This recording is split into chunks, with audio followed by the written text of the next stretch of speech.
नमस्कार दोस्तों, मैं के दीक्षित एक बार फिर हाजिर हूँ बेबाक राय बेबाक बोल के मंच पर। मित्रों, आज हम आपको यूपी 90 के विषय में बात करने वाले हैं और यूपी 90 की खोज आखिर किसने की और यूपी 90 को पटल पर लाने वाला शख्स कौन है, हम आपको मिलाएंगे भी, दिखाएंगे भी। आज उसी शख्स की मीडिया कॉन्फ्रेंस थी। यूपी 93 का आगाज हो रहा था। उसी आगाज के संदर्भ में हम लोगों को बुलाया गया था, क्योंकि वहाँ मीडिया से वो शख्स रूबरू होना चाहता था।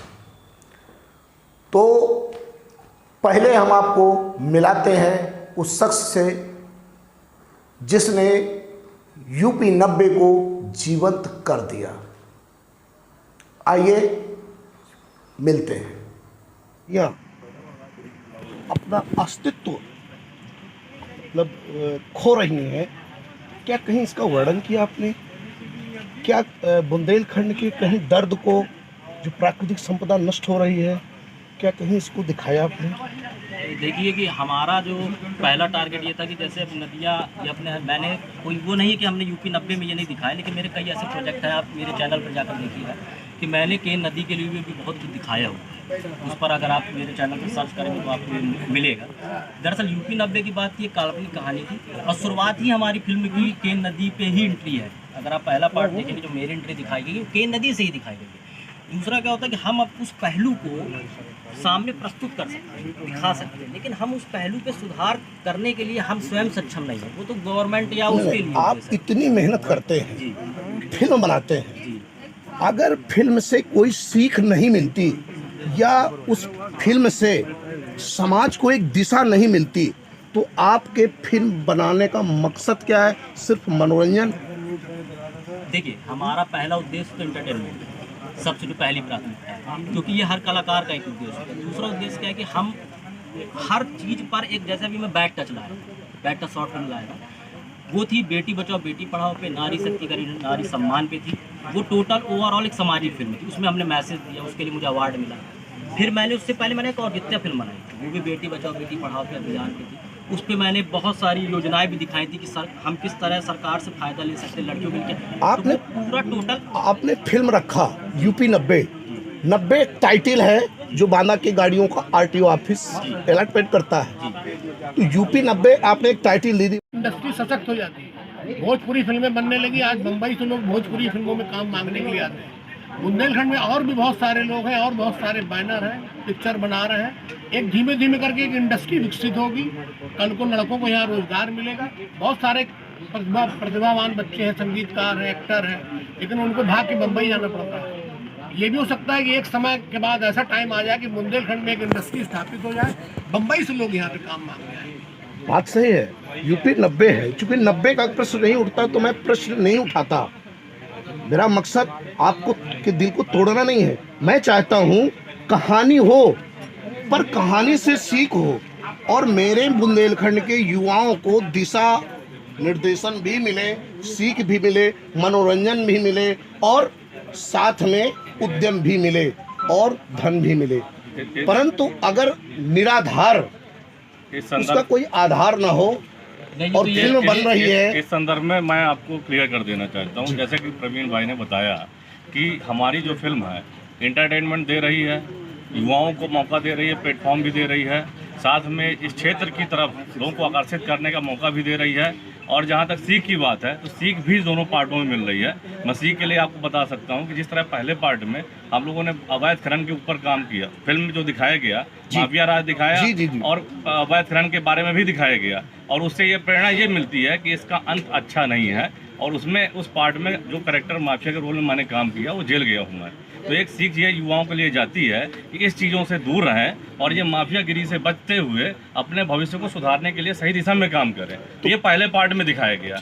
दूसरे पार्ट में जो अब पार्ट आ रहा है वो नशाखोरी के ऊपर दिखाया गया है जो यहाँ पे हमारे बुंदेलखंड में नशा बहुत चल रहा है, तमाम तरह के नशे का उपयोग कर रहा है युवा और नशे में बर्बाद हो रहा है उसका भविष्य, उसको दिखाने का काम किया इस बार कि उस तरह के नशे में जो लिप्त लोग हैं वो भी सही दिशा में जाएं और सही दिशा में आते बढ़ते हुए अपना भविष्य उज्जवल करें। दोनों पार्ट में हम लोगों ने ये इसका नाम भी आप लोगों ने यूपी 90-2 रखा। जी।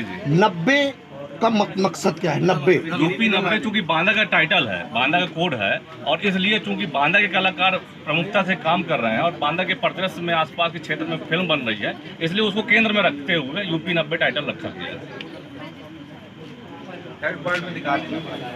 आप भी यूपी 90 पार्ट 1 में काम किया है। आप एक सज्जन माफिया बने हुए उसमें दिख रहे हैं, तो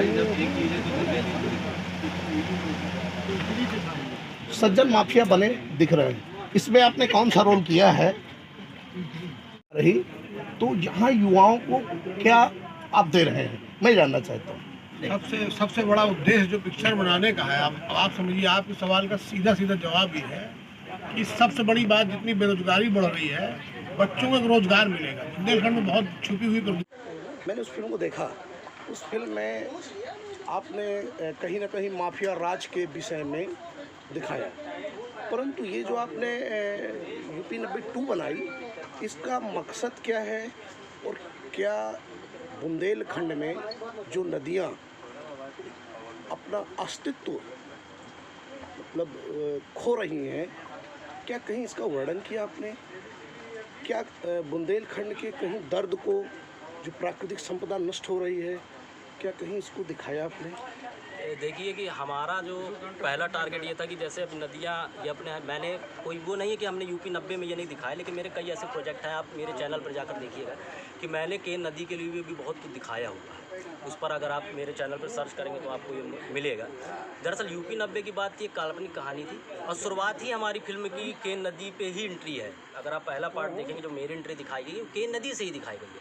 दूसरा क्या होता है कि हम अब उस पहलू को सामने प्रस्तुत कर सकते हैं, दिखा सकते हैं, लेकिन हम उस पहलू पे सुधार करने के लिए हम स्वयं सक्षम नहीं है, वो तो गवर्नमेंट या उसके लिए। आप इतनी मेहनत करते हैं जी, फिल्म बनाते हैं जी, अगर फिल्म से कोई सीख नहीं मिलती या उस फिल्म से समाज को एक दिशा नहीं मिलती, तो आपके फिल्म बनाने का मकसद क्या है? सिर्फ मनोरंजन?